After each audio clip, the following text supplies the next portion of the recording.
Ito ang balita. Mula sa bulwagang pambalitaan ng UNTV, si Rosalie Cos. Magandang tanghali, ito ang Balita Weekend Edition. Narito ang mga headlines.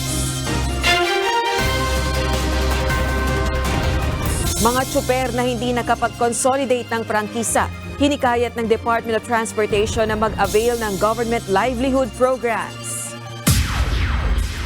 DILG umapela sa Ombudsman na suspindihin si Bamban Tarlac Mayor Alex Guo habang iniimbestigahan ang iligal na operasyon ng Pogo Hub na nadiskubre sa kanilang bayan. Pagtatapos ng Philippine Military Academy bagong sinag class of 2024, pinangunahan ni Pangulong Ferdinand Marcos Jr. Pagdepensa sa soberanya ng Pilipinas, sentro ng mensahe ng Pangulo sa mga kadete. Kautusan ng China na arestuhin ang mga papasok sa inaangkin nilang teritoryo sa West Philippine Sea, tinuligsa. Una sa ating mga balita.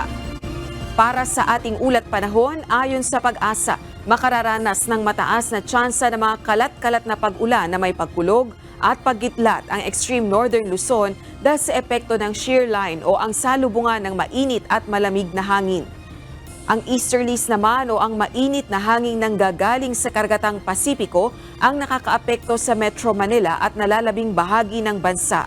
Kaya't magpapatuloy ang mainit at maalinsangang panahon sa umaga hanggang tanghali. Ngunit pagsapit sa hapon hanggang sa gabi, makararanas ng bigla at panandali ang buhos ng ulan na dulot ng localized thunderstorms. Sa kasalukuyan, walang binabantayang sama ng panahon sa loob at labas ng Philippine Area of Responsibility. Payo ng Pag-asa, makabubuti na magdala ng payong kung lalabas ng bahay ngayong araw.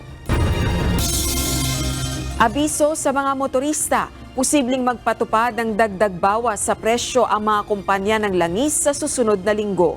Sa inisyal na pagtaya ng ilang oil company, maaaring bumaba ng 10 sentimos o pwede rin na walang maging paggalaw sa presyo ng diesel. Habang nasa 10 hanggang 20 sentimos naman na rollback ang inaasahan sa presyo ng gasolina. Ang panibagong oil price adjustment ay bunsod pa rin ng pabago-bagong galaw sa presyo ng langis sa international market. Iaanunsyo ang final price adjustment sa Lunes na ipatutupad naman sa May 21. Hinikayat ng Department of Transportation ang mga jeepney driver na hindi nakapag-consolidate ng ruta na i-avail ang iba pang programa ng pamahalaan para sa kanila.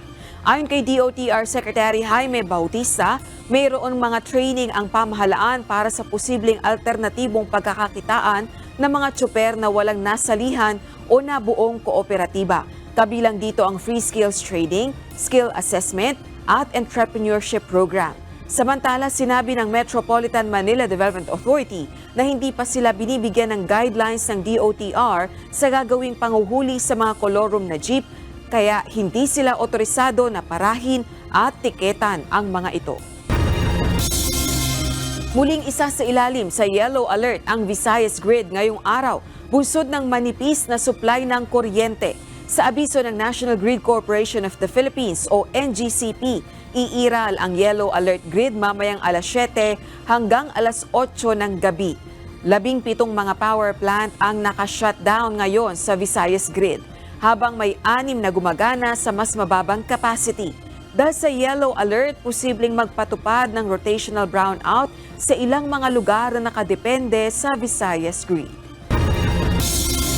Naniniwala ang isang opisyal ng pamahalaan na haka-haka lang o walang katotohanan na may mga naghihirap sa Pilipinas. Anya, malaki na umano ang nabawas sa bilang ng mga mahihirap na pamilyang Pilipino dahil sa mga programa ng Marcos Administration. Ito ang balita ni Joan Nano. Mula sa nakaraang 24.7% na poverty rate sa Pilipinas noong 2023, lumabas sa pinakabagong datos ng pamahalaan na bumaba na umano ito sa 23.4%. Nabawasan umano ito ng nasa 1.3% o katumbas ng nasa 11 milyon na mga mahihirap na pamilyang Pilipino. Ayon kay Presidential Advisor for Poverty Alleviation Secretary Larry Gadon, marami sa mga Pilipino ang nagkaroon na ng trabaho mula nang alisin ng pamahalaan ng ipinatutupad na lockdown noong panahon ng pandemya. Bukod pa rito, nakatulong rin aniya ang pagtutok ni Pangulong Ferdinand Marcos Jr. sa mga proyekto at programa na makatutulong sa paglago ng ekonomiya ng bansa upang maibsan ang problema sa kahirapan. Pero sa kabila ng katotohanan na mayroon pa ring mga pamilyang Pilipino ang lubog sa hirap, para kay Secretary Gadon, haka-haka lang umano ang mga nagsasabi na sila ay mahirap. Sa totoo lang, yung mga nagsasabi na napakahirap ng buhay, sila lang nagsasabi niya, haka-haka lang nila yan. Naniniwala ang opisyal na mataas na ang purchasing power ng mga Pilipino dahil sa dami ng mga taong nagpupunta sa mga mall. Gayon din ang dami ng mga Pilipino na mayroon ng mga sasakyan. Ang katotohanan, magpunta ka sa mga mall, punong-puno. Ibig sabihin, mataas ang purchasing power ng mga tao. Pumunta ka kahit sa mga probinsya, yung mga branches ng mga fast food, punong-puno. No? Ibig sabihin, mataas ang purchasing power ng mga Pilipino. Lumabas ka ng kalsada, napakaraming mga bagong kotse, nakapaka-traffic. Anong ibig sabihin yan? Maraming nakakabili ng kotse, maraming nakakabili ng sasakyan, which means maganda ang ekonomiya. Nauna nang ipinangako ni Pangulong Ferdinand Marcos Jr. sa kanyang unang State of the Nation Address o SONA na target niyang maabot ang 9% o single digit ng poverty rate sa bansa bago matapos ang kanyang termino sa 2028. Joanano, UNTV News and Rescue. Diyos ang aming sandigan, serbisyo publiko ang aming pinahahalagahan.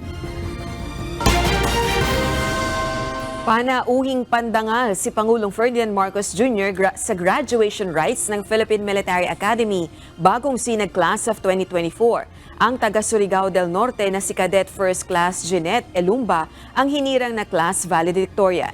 Mula sa Baguio City, ito ang balita ni Nel Maribuhok, live. Nel, ano naman ang naging mensahe ng Pangulo dyan sa commencement exercises ng PMA? Yes, Rosalie, depensahan ang soberanya ng Pilipinas. Ito ang sentro ng talumpati ni Pangulong Ferdinand Marcos Jr. dito sa Philippine Military Academy graduation rites ng bagong sinag class of 2024.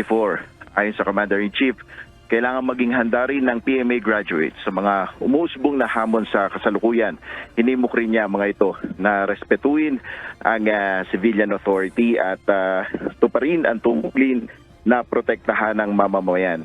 Kaugnay nito, inatasan ni PBBM ang PMA na repasuhin ang curriculum nito upang umakma sa pagtugon sa mga hamon tulad ng battlefield o paglaban sa disinformation. Muling tiniyak ni Pangulong Marcos ang suporta sa Armed Forces of the Philippines. 278 na kadete ang nagsipagtapos ngayong taon. Si Cadet First Class Jeanette Elumba ng Surigao del Norte ang class valedictorian na tumanggap ng Presidential Saber. Nakatanggap naman ng Vice Presidential Saber si Cadet First Class Mark Armuel Boyles na taga Novaliches, Quezon City na class salutatorian. Sa mga nagsipagtapos, 144 ang sasama sa Philippine Army, 72 sa Philippine Navy at 62 naman sa Philippine Air Force. Yan muna ang ating update. Balik sa iyo, Rosalie. Onel, meron bang nabanggit ang Pangulo hinggil naman sa pagpapatatag pa ng kakayahan o ng kapasidad ng Armed Forces of the Philippines sa gitna ng mga hamong kinakaharap natin sa ating exclusive economic zone? Yes, yun nga rin ang isa sa mga nabanggit ng Pangulo, yung patuloy nga na suporta ng kanyang administrasyon dito sa ating kinakaharap na hamon, particular dyan sa West Philippine Sea. At nabanggit nga ng Pangulo, yun nga yung layon kung bakit pinarerepaso niya sa PMA yung curriculum para nga umakma dito sa sinasabing mga hamon sa kasalukuyan na kinakaharap natin. Isa dyan, yung pagdepensa nga natin sa teritoryo ng bansa at yung digital world na dapat ay umaakma na dito sa ating mga PMA graduates, yung mga future leader na sinasabi ni Pangulong Marcos, Rosalie. Alright, maraming salamat Nel Maribuhok, nag-ulat ng live mula sa Baguio City. Nireorganisa ni Pangulong Ferdinand Marcos Jr. ang Philippine Crop Insurance Corporation o PCIC at inilipat na ito sa Department of Agriculture mula sa Department of Finance. Base sa Executive Order No. 60, ipinaliwanag ni PBBM ang malaking kaugnayan ng PCIC sa Department of Agriculture upang mapalakas ang Agricultural Insurance Protection Program na responsable sa mga pangailangan ng mga maliit na magsaka, mangisda at iba pang stakeholders. Sa ilalim ng reorganisasyon, ang PCIC Board ay kinabibilangan na ng Presidents ng Land Bank of the Philippines at PCIC, Executive Director ng Agricultural Credit Policy Council at isang kinatawan mula sa private insurance industry na itatalaga ng Pangulo mula sa naging nominasyon ng Finance Secretary. Umaapela ang Department of the Interior and Local Government sa Office of the Ombudsman na patawan ng suspensyon si Bamban Tarlac Mayor Alex Guo. Ito ay sa gitna pa rin ng issue ng hinihinalang ugnayan ng alkalde sa iligal na operasyon ng Pogo Hub na nadiskubre sa kanilang bayan. Ito ang balita ni Bernard Dadis. Inirekomenda ng Department of Interior and Local Government o DILG sa Office of the Ombudsman ang pagpapataw ng preventive suspension laban kay Bamban Tarlac Mayor Alice Go. Sa isang pahayag, sinabi ni DILG Secretary Benhur Abalos Jr. na bumuo na ang ahensya ng task force na tututok sa pag-iimbestiga ukol sa umano'y ugnayan ni Mayor Go sa iligal na operasyon ng Pogo Hub sa kanilang lugar. Ayon pa sa kalihim, nakapagsumiti na sila ng report sa Ombudsman kahapon.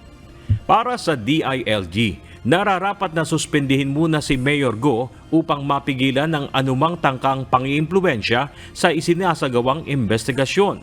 Samantala, nais naman ni Defense Secretary Gilbert Teodoro na magkaroon ng malalimang investigasyon sa nadiskubring iligal na Pogo Hub sa Bamban Tarlac. Dating nagsilbi bilang congressman ng Tarlac ang kalihim at naniniwala siya na hindi iligal na makakapag-operate ang nasabing Pogo Hub kung walang sabwatan mula sa mga lokal na opisyal at pulisya. So, ang key dito ay local governance din. Doon sa Bamban, imposibleng ganung kalaki na 32 buildings na establishment na napakalaki na mangyayari ang mga illegal na gawain na walang nagtatanong. May accountability dapat ang local government hanggang sa taas dito dahil hindi imposibleng si Mayor Go lamang ang may kinalaman dito. Pati yung mga dating PNP, paano lumusot ito sa kanila? At ang gawain dito, hindi pogo ito hindi pogo. Scam, human trafficking, may mga chamber na hindi ka nais-nais sa ilalim ng lupa. Wala pang tugon ng PNP ukol sa pahayag na ito ng Defense Secretary. Nauna nang sinabi ni Pangulong Ferdinand Marcos Jr. na nararapat lamang maimbestigahan si Mayor Go dahil sa issue ng Pogo Hub at questionableng identity ng alkalde. Bernard Dadis, UNTV News and Rescue. Diyos ang aming sandigan, serbisyo publiko ang aming pinahalagahan. Lumabas sa social media nitong Huwebes ng hapon, May 16, ang dalawang larawan ni Bamban Tarlac Mayor Alex Guo na kasama si Pangulong Ferdinand Marcos Jr. Ipinost ng alkalde ang nasabing pictures sa kanyang Facebook account ilang oras matapos itanggi ng Pangulo na mayroon itong alam o impormasyon ukol sa kanyang pagkakakilanlan. Nakunan umano ang nasabing larawan noong maging bisita siya sa ginanap na inspeksyon ni PBBM sa airport patungong New Clark City Access Road nitong February 20. Wala pang inilalabas na pahayag sa ngayon ang Malacanang ukol sa paglabas ng mga nasabing larawan. Na-question ang tunay na citizenship ni Mayor Guo at pinaghihinala ang asset ng China matapos ang isinagawang investigasyon ng Senado kung saan bigo ang alkalde na magbigay ng mga detalye ukol sa kanyang kapanganakan at school records. Nag-ugat ang issue matapos na matuklasan sa kanyang nasasakupan sa Bamban, Tarlac, ang isang malaking Pogo Hub na iligal na nag-ooperate. Tinawag na desperadong hakbang ng Atin Ito Coalition ang banta ng China na aarestuhin ang sinumang papasok sa inaangkin nilang teritoryo sa West Philippine Sea. Sa inilabas na pahayag, iginiit ng grupo na China ang siyang nanghihimasok sa ating teritoryo. Nagpapakita rin anya ito ng paglabag sa international law at tila pag-amin ng China na epektibo ang mapayapang paraan ng bansa upang makuha ang suporta ng international community. Naglabas ng regulasyon ang China sa kanilang Coast Guard na hulihin at ikulong ang mga dayuhang magte-trespassing umano sa WPS pagkatapos ng civilian mission ng atin ito coalition na nagtapos kahapon. Nakasaad dito na maaaring i-detain ng China Coast Guard ang mga umano'y trespasser ng hanggang 30 o 60 araw ng walang paglilitis at ito ay magiging epektibo sa Hunyo. Kulang pa ang bilang ng mga senador na nakikitang sasang-ayon sa pagpasa ng panukalang amyenda sa konstitusyon ng bansa. Ito ang inamin ni Senate President Juan Miguel Zubiri matapos ang public consultation sa Baguio kahapon tungkol sa isinusulong na mga pagbabago sa ilang probisyon ng 1987 Constitution. Itutuloy naman ang konsultasyon sa Cebu at Cagayan de Oro. Ito ang balita ni Jed Neresina. Nananatiling tutol ang ilang mga senador sa isinusulong na amyenda sa 1987 Constitution. Ayon kay Senate President Juan Miguel Zubiri, 16 pa lamang sa mga senador ang nakikita niyang pumapabor sa Resolution of Both Houses No. 6. Base kasi sa panuntunan, dapat 3/4 o 18 sa 24 na mga senador ang sumang-ayon upang maipasa ito sa mataas na kapulungan ng Kongreso. Right now, sa tingin ko kulang pa kami ng 2. So, kailangan talaga kausapin natin yung mga medyo natatakot dito sa mga provision na ito. Kailangan po namin sila kumbinsihin na ito'y maganda para sa ating bansa. Paliwanag ni Zubiri na maaring may alinlangan pa ang ibang mga senador sa pag-amyenda sa economic provision ng konstitusyon. Tingin nila na bukod sa probisyong pang-ekonomiya, ay mabuksan pa ito sa iba pang usapin gaya ng politika. There's certain trust issues. I think it boils down to trust issues na baka may ibang topics na take up at may lalagay. Hindi mawawala sa kanila na yung mga haka-haka na baka pag binuksan natin ito, baka pati na political at kung ano na pag-uusapan. Ngunit naniniwala ang Pangulo ng Senado na ang tinatalakay ng Senate Subcommittee ay purong economic provision lang. Napakasimple aniya ng RBH 6 at siniguro niyang gagawing detalyado at maayos ang pagkakalatag nito sa committee report, kung saan limitado ito ayon kay Zubiri sa advertising, education at public services. As far as we're concerned in the leadership, it's limited to these 3. If we follow the process that we're doing now, it will be limited to only these 3 amendments to the Constitution. Samantala, magpapatuloy ang mga konsultasyon tungkol sa charter change o CHA sa Cebu at Cagayan de Oro sa susunod na linggo. Dala ang kahalagahang mahimayang usaping maigi at maiparating na malinaw sa publiko. Paliwanag ni Senate President Zubiri na marami pa sa mga Pilipino ang hindi lubos na nakakaunawa sa planong pag-amyenda sa economic provision ng konstitusyon. Kaya masasayang lang ang lahat ng ginagawang mga pag-uusap at ang ganitong mga konsultasyon kung matatalo lang ito pagdating sa plebisito. Maski na naipasa po natin ito sa Senado, baka matalo ito sa plebisito. Yeah, if you have 88% against it, obviously, right now, kung magkaroon ng plebisito, talo ito. So sayang naman ang hirap na ginagawa po natin mga hearings at kung ano-ano pang consultations. Pagkatapos ng konsultasyon ay magsusumite ang panel ng committee report kasama ang makukuhang mga posisyon sa 3 regional consultations. Jed Neresina, UNTV News and Rescue. Diyos ang aming sandigan, serbisyo publiko ang aming pinahahalagahan. Binuksan na ng Department of Education o DepEd ang application process para sa mga estudyanteng nagnanais na maging benepisyaryo ng Senior High School Voucher Program para sa school year 2024-2025. Sa ilalim ng nasabing programa, mabibigyan ng financial assistance o subsidiya ang mga kwalipikadong senior high school learners sa pamamagitan ng voucher. Kailangang isabit ng eligible applicants ang kanilang application documents sa pamamagitan ng online voucher application portal na mabubuksan lamang sa application period. Maaari lamang magpasa ng requirements o magpasa ng requirements hanggang June 4 habang ilalabas naman ang resulta ng aplikasyon sa July 12. Hati ang pananaw ng mga kababayan kaugnay ng panukalang pagtatayo ng daycare center para sa senior citizens sa bawat barangay. Sa Kamara, inihain ni United Senior Citizens Party List Representative Milagros Aquino Magsaysay ang panukalang layong isulong ang kapakanan at proteksyonan ang interes ng elderly population. Ito ang balita. 67 years old na si Nanay Marilyn, subalit hindi pa rin tumitigil sa paghahanap buhay. Kumakayod siya sa kabila ng katandaan, hindi para sa kanyang sarili kundi para sa mga mahal sa buhay. Subalit kung may pagkakataon at mas makakaluwag sa pinansyal na aspeto, gusto rin itong makapamasyal. Mamasyal, siyempre. Yan ang gustong-gusto ko. Katulad niyan, uwi ako ng Bisaya. Bohol, 1 month ako. 1 week lang ako. Dahil iniisip ko rin sila dito. Sa House of Representatives, inihain United Senior Citizens Party List Representative Milagros Aquino Magsaysay ang House Bill No. 10362, isang panukalang naglalayong makapagtayo ng Senior Citizens Daycare Center sa bawat barangay.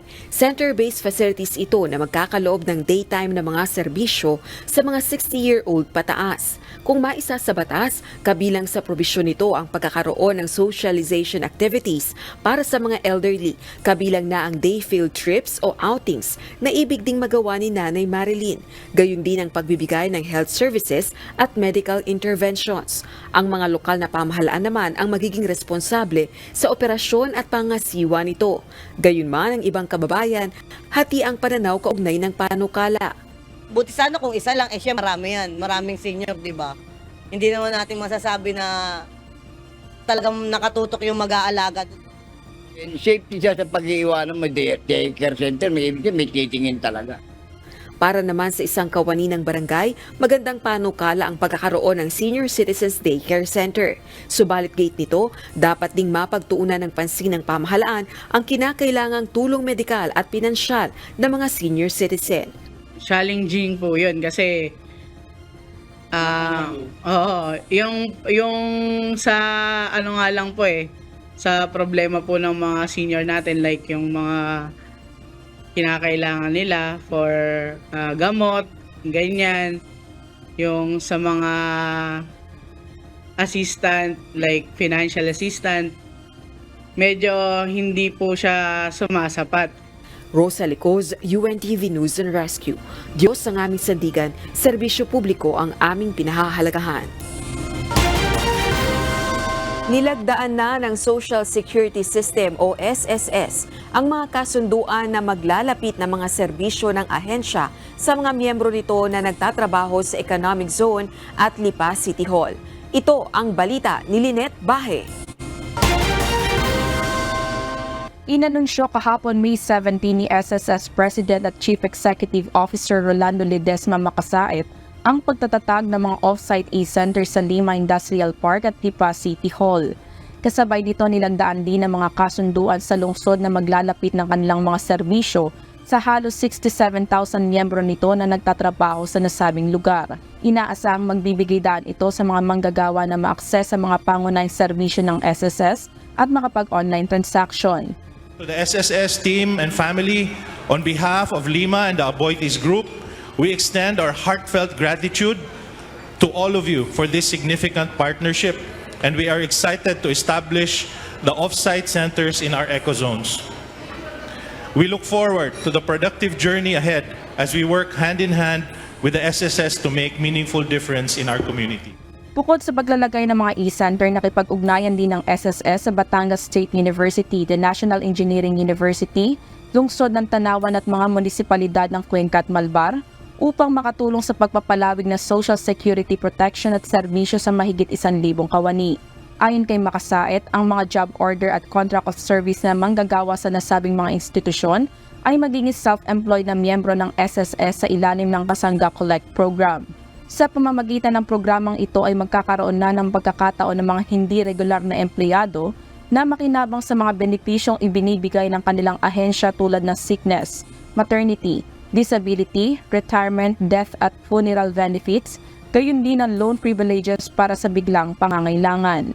Samantala, pinulong din ng SSS ang mahigit 300 stakeholder nito, kabilang ng overseas Filipino workers, barangay officials at pensioners, upang pag-usapan ang mga benepisyo ng pagiging miyembro ng ahensya at iba pang mga programa na maaari nilang mapakinabangan. Lineth Bahe, UNTV News and Rescue. Diyos ang aming sandigan, serbisyo publiko ang aming pinahahalagahan. Pinawalang sala ng Court of Tax Appeals o CTA sa kasong tax evasion si dating Supreme Court Chief Justice Maria Lourdes Sereno. Batay sa inilabas na desisyon ng korte, walang nakitang katibayan ng false return sa kaso ni Sereno dahil walang inilabas na computation para mapatunayan na nagkaroon ng misdeclaration sa kanyang income tax return o ITR. Hindi anya nakita na sinadya ang pagkakamali sa BIR 2316 at annual ITR ng dating punong mahistrado. Pinatalsik si Sereno sa Korte Suprema noong May 2018 matapos paboran ng mataas na hukuman ang co-warranto na isinampa ni Solicitor General Jose Calida. Isinailalim na sa inquest proceedings sa Department of Justice ang Canadian national na si Thomas Gordon Owen na kilala rin sa tawag na James Toby Martin. Ito'y kaugnay sa reklamong paglabag sa Section 11 o possession ng Republic Act 9165 o Dangerous Drugs Act of 2002. Base sa inilabas na pahayag ng National Capital Region Police Office, si Martin ay sinasabing mayroong Interpol Red Notice dahil sa pakikipagsabuatan sa pag-export at pagdidistribute ng illegal na droga sa United States. May kaugnayan din anila si Martin sa naharang na 1.4 tons ng shabu na nagkakahalaga ng 9.6 billion pesos sa Alitagtag, Batangas noong April 15. Ito rin ang target ng raid ng pulisya sa bahay sa Nasugbu, Batangas noong April 19, subalit bigo itong maaresto. Si Martin ay nahuli ng pinagsanib na puwersa ng Regional Intelligence Division ng NCRPO at Police Regional Office 4A at Bureau of Immigration sa Barangay Maitim 2, Tagaytay City noong Huwebes. Nakumpiska kay Martin ang hinihinalang shabu, cocaine at hinihinalang ecstasy. Nakuha rin ang 14 na piraso ng iba't ibang identification cards na mayroong iba't ibang pangalan, 14 na SIM cards, mga cellular phones at 3,600 pesos na cash. Nabagsakan ng gumuhong pader ang 3 sasakyan na dumaraan sa Zapote River Drive sa Las Piñas City kagabi. Hinihinalang bumagsak ang pader bunsod ng malalakas na pag-ulan na nagpalambot sa lupang kinatitirikan nito. Ito ang balita ni Benedict Samson. Gumuho ang bahagi ng pader sa may Zapote River Drive sa Barangay Almanza 2, Las Piñas City pasado alas 9 kagabi. Kwento ni Senen Encino Jr. na sakay ng Mitsubishi L300 van, malakas ang buhos ng ulan at baha na ang daanan kaya dahan-dahan lang ang takbo ng sinasakyan nilang van. Ngunit bigla na lang silang nabagsakan ng pader. Dahan-dahan lang natin sa baha, sabi ko. Maya-maya, pagdating namin sa unahan talaga, ay nakasan ng tubig dito. Yun na, biglang gumuho na sa amin yung pader. Nahirapan pa silang lumabas ng kanilang sasakyan kung kaya't sinipa na nila ang bintana ng sasakyan. Kami dalawa, yung driver ko tapos ako, hindi kami makalabas. Ngayon, tinagdata ng driver ko yung bintana para makalabas. Paglabas namin, dahan-dahan na lang kami labas para kasi pinapakiramdaman namin yung pader na bumagsak sa amin, parang babagsak pa uli. 2 sasakyan pa ang nadamay sa pagbagsak ng pader. Dahil dito ay isinara muna sa mga motorista ang Zapote River Drive. Ayon naman sa Las Piñas City Disaster Risk Reduction and Management Office, 4 ang naitalang nagtamo ng minor injuries. Wala namang naiulat na nasawi. Bandang alas 10:45 kagabi nang itigil muna ang clearing operation ng mga otoridad dahil sa posibleng panganib na maidudulot nito. Muli namang ibinalik ang operasyon kaninang alas 8 ng umaga. Benedict Samson, UNTV News and Rescue.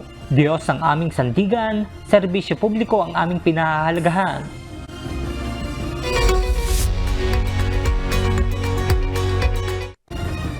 Sumailalim sa panibagong surgery ang sugatang Slovak Prime Minister na si Robert Fico.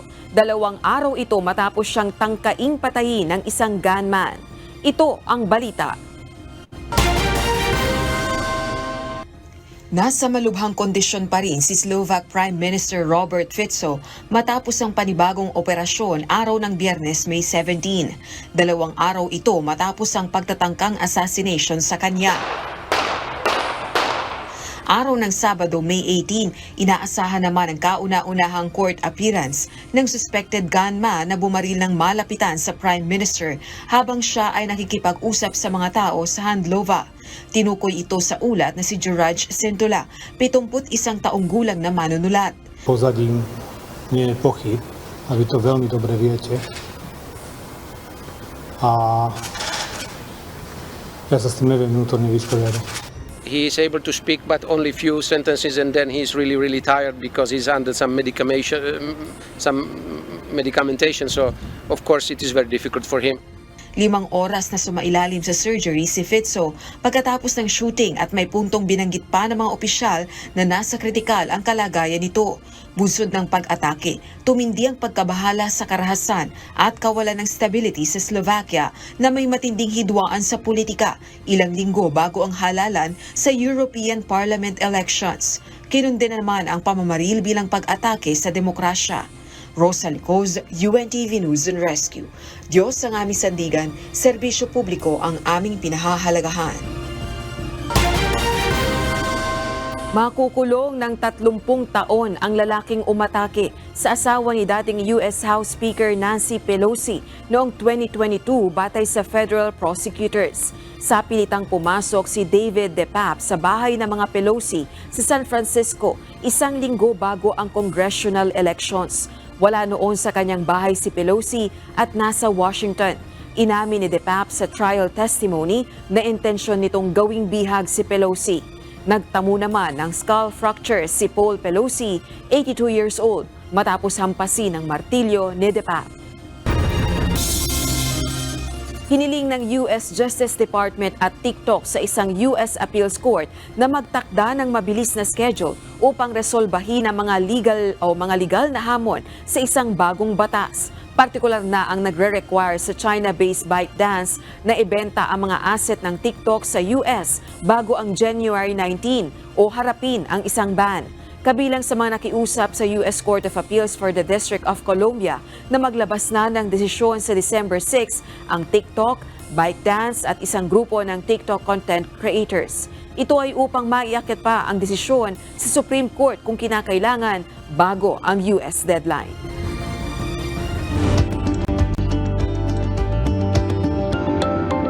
Nagpahayag ang isang neurology expert na hindi dapat baliwalain ang pananakit ng ulo sapagkat maaaring ito ay senyales ng mas malalang sakit tulad ng meningitis. Ito ang balita ni Kichi Cipriano. Let's say roughly siguro 80 to 90% naman of cases maganda naman yung survival, no, basta magamot natin sila properly. Nakakaligtaan ng karamihan sa mga tao ang pagpapatingin sa doktor kaya't nagre-resulta sa malalang sakit. Halimbawa nito ay ang pananakit ng ulo. Simpleng sakit ngunit maaaring maging dahilan ng pagkakaroon ng impeksyon sa utak ng tao tulad ng meningitis. Ayon sa espesyalista, maaari ring magkaroon ng non-infectious type of meningitis ang isang tao dahil sa mga iniinom na gamot at iba pang kondisyong medikal. It can be usual cause infection, no? So it can be viral, it can be bacterial, it can be fungal, no? Those are the most common ones, no? But then sometimes pwede rin naman it can be drug induced or it can be pwedeng sa mga medical conditions, no? So there are very different reasons for having meningitis. Tas yung iba naman, let's say may lupus, no? May mga conditions sila, medical conditions that can also cause non-infectious type ng meningitis. Paalala ng doktor, huwag baliwalain ang sakit ng ulo. Ipakonsulta agad upang maiwasan ang paglala nito. So pag may naramdaman, magkonsulta. Kapag especially mga headaches na sobrang severe, yung iba talaga 10/10, pumunta na po kayo sa ER, no? Wag na mag-atubili. Kasi yung iba, the longer you wait, mas malaki yung damage sa brain. Para sa karagdagang detalye ukol sa meningitis, inaanyayahan namin kayong manood ng programang Doctors on TV ngayong linggo, alas 7 ng umaga, dito lang sa UNTV. Kichi Cipriano, UNTV News and Rescue. Diyos ang aming sandigan, serbisyo publiko ang aming pinahahalagahan.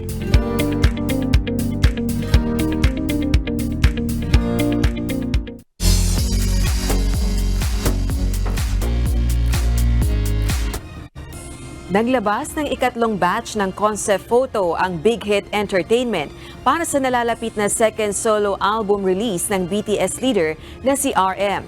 Tampok sa mga larawan ang rapper-songwriter na nakikisalamuha sa iba na taliwas sa pangkaraniwang glamour at spotlight.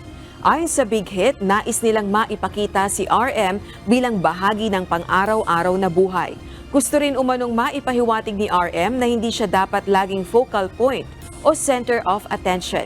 Samantala, nirelease na rin ngayong araw ang tracklist ng Right Place, Wrong Person album kung saan tampok ang 11 alternative genre. Sumabak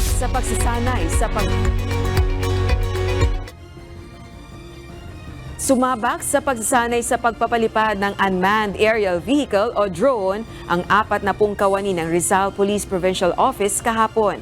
Ito ay ang patuloy na pagtupad ng UNTV sa commitment nito sa Memorandum of Understanding sa Rizal PPO sa pagtataguyod ng isang ligtas at mapayapang pamayanan. Ito ang balita ni Jenica Cruz.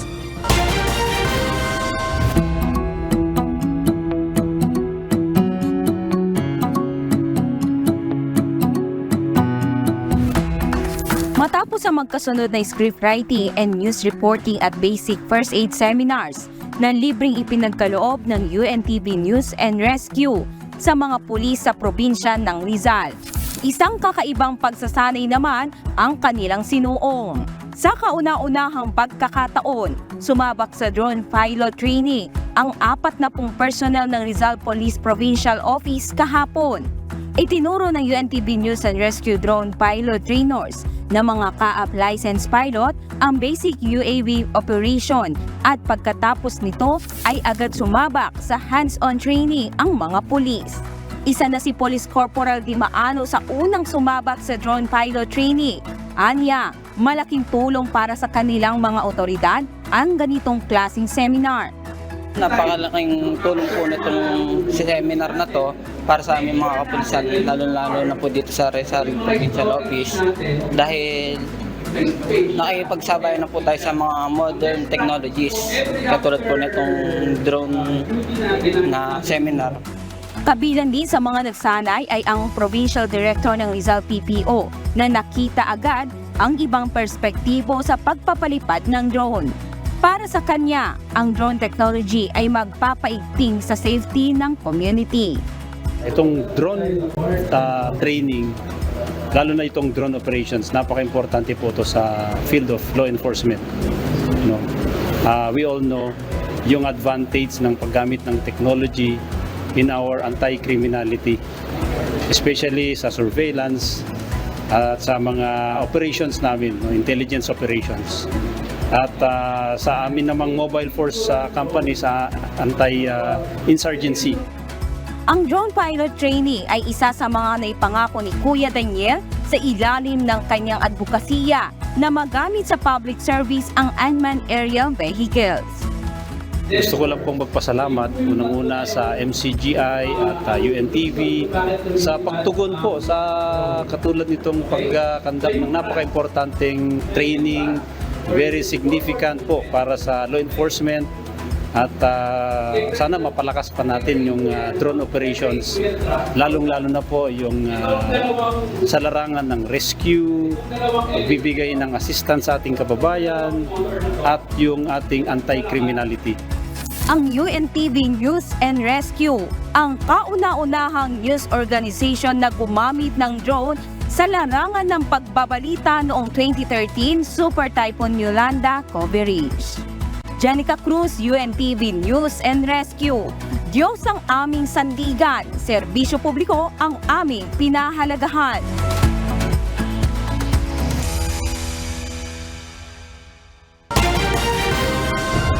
Balikan naman natin ang malalaking balita sa nakalipas na linggo. Ito ang Balita Weekend Refresh.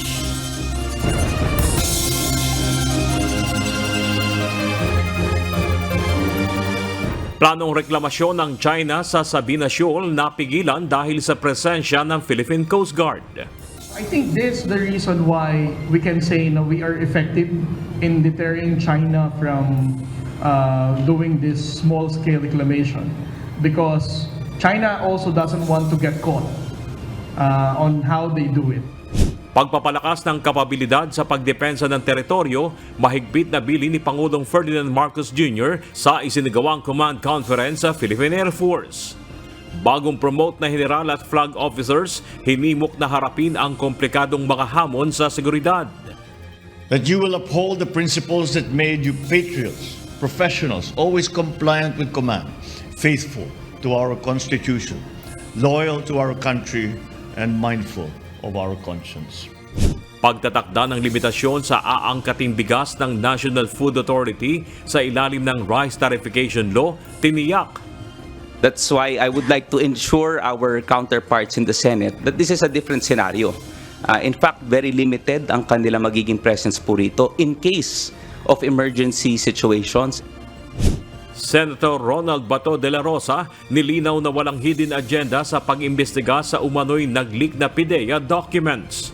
Former Executive Secretary Paquito Ochoa ipapasabi na sa Senado matapos hindi makadalo sa pagdinig dahil sa COVID-19. Kaya nga tayo nagkakaroon ng hearing to hear everyone para pakinggan natin sila. Wala po tayong hidden agenda dito.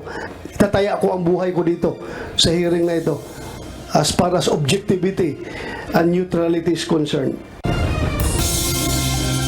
Resulta ng ginagawang pag-aaral sa adjustment ng sahod ng mga empleyado ng gobyerno, inaasahang ilalabas na sa susunod na buwan. Mid-year bonus ng government employees natanggap na. Panukalang gawing batas ang food stamp program. Target ipasa ng Kamara bago ang Sine Die adjournment o pagtatapos ng sesyon ng Kongreso. Ito ay isa sa napakahalagang bill dahil ngayon lahat nakakaramdam ng inflation. Pero naka-pilot program pa lang at objective namin is sana before the end of our session sa May 22 ay ma-aprubahan na to, this food stamp bill. Meralco customers may dagdag bayarin sa kuryente ngayong Mayo. Sunod-sunod na yellow alert, pwede ring maging dahilan ng dagdag singil sa susunod na buwan. Matapos ang nito ang halos na piso na bawas singil ng nagdaang buwan, tataas po ng 46 centavos kada kilowatt hour para sa buwan ng Mayo. Ilang senador tinutulan na ibalik sa NFA ang pag-angkat ng bigas. Department of Agriculture sang-ayon na sa kanila na lang ibigay ang emergency power para bumili ng bigas. Kung ayaw nyo sa NFA, okay din sa amin na sa amin lang ibigay sa power to import as a last resort. Kung ayaw nyo sa NFA din ho, as long as bigay nyo sa amin and emergency power, that is fine with us. Foreign nationals na nasa detention facility ng Bureau of Immigration, siksika na rehabilitasyon sa pasilidad, plano na ng ahensya. It feels like it's getting smaller and smaller every year because the number of arrests that we have is getting bigger and bigger. Chinese Embassy iimbitahan sa investigasyon ng Senado sa susunod na linggo kaugnay ng umano'y posibleng wiretapping sa isang military official. Department of Justice inatasan ng NBI na imbestigahan ang posibleng wiretapping ng Chinese Embassy. Ang gusto lamang patunayan dito ay kung nagkaroon ba talaga ng wiretapping. Patong-patong na kaso ihahain laban sa niraid na iligal na ospital sa Pasay City na hinihinalang sangkot sa operasyon ng Philippine Offshore Gaming Operators o POGO. So marami ho tayong kasong isasamba dito para tuluyan na pong maipasara ang ospital na ito. Atin ito civilian mission sa West Philippine Sea. Matagumpay, supply boats na kalusot sa Baho de Masinloc. Mabuting balita! Ang ating advance team ay nakaabot at nalampasan ang massive at illegal na blockade ng China sa Baho de Masinloc. manibela at piston muling nagkilos protesta kontra sa gagawing panguhuli sa mga tradisyonal na jeep na hindi nagpa-consolidate ng prangkisa hanggang noong April 30. DOTR umapela sa unconsolidated PUJs na wag nang mamasada. Hindi pa sila nakontento. Tinanggalan na nga nila kami ng prangkisa, kukunin pa nila yung jeep. So I think it's just right na hindi na po dapat pumasada yung mga hindi nag-consolidate. Ito po ay responsibilidad ng operator sa kanyang driver po. Reklamo kay Major Alan De Castro at driver nito kaugnay sa pagkawala ni Catherine Camilon, ibinasura ng piskalya. PNP Calabarzon maghahain ng motion for reconsideration para iapela ang naging desisyon ng prosecutor sa kaso. Siyempre, masakit po sa amin yun dahil hindi naman ho yun ang inaasahan namin. Pero hindi naman ho natatapos ito dito.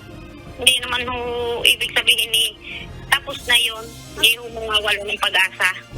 Malalakas na pag-ulan, inaasahang mararanasan mula Oktubre hanggang Disyembre ngayong taon ayon sa Pag-asa. 13 hanggang 16 na bagyo posibleng pumasok sa bansa ngayong taon ayon sa State Weather Bureau. Maaari pong yung October, November, December na mas matataas ang tsansa na medyo mas marami po yung ulan natin na matatanggap. China nagbantang aarestuhin ang trespassers sa West Philippine Sea. Pero Philippine Coast Guard iginit na iligal ang direktiba ng China. Umano'y malaking tubo ibinabaon sa gitna ng bahura sa Baho de Masinloc. Mga mangingisda 1 buwan nang hindi pinalalapit ng China sa bahura. Ngayon daw po tinaboy na sila, hindi na sila pinapayagan doon kasi nagkaroon na ng activity sa loob. So may nakabantay na doon, meron nang itinatay yung tubo sa gitna ng Baho de Masinloc. Senado, kokonsultahin muna ang Defense Department kaugnay ng nakaambang investigasyon sa umano'y wiretapping ng Chinese diplomat sa opisyal ng AFP. Kasi these discussions may expose us to sensitive matters na malalaman ng kabila, malalaman ng kalaban. So, kailangan pag-isipan natin yan na mabuti, pag-aralan natin yan na mabuti. Canadian national na umano'y sangkot sa Alitagtag Drug Hall na huli sa Tagaytay. Inquest proceedings isinagawa sa Department of Justice. At Pangulong Ferdinand Marcos Jr. kumpiyansa na gawing tourism powerhouse ng Asia ang Pilipinas. So this TRA is an important initiative for us as we want to transform the Philippines into the tourism powerhouse in Asia. We are in very steep competition.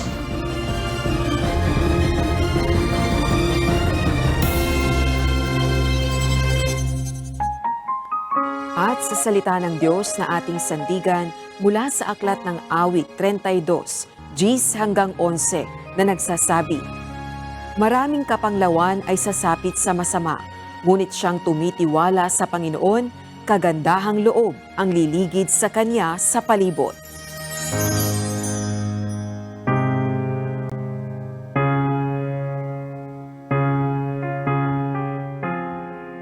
At yan ang kabuuan ng ating balitaan ngayong araw ng Sabado. Aming inilahad ng buong katapatan kung paano namin nasaksihan. Sa ngalan ni Kuya Daniel Rason, ako si Rosa Licos. At dito sa UNTV, Diyos ang aming sandigan. Serbisyo publiko ang aming pinahahalagahan. Magandang hapon.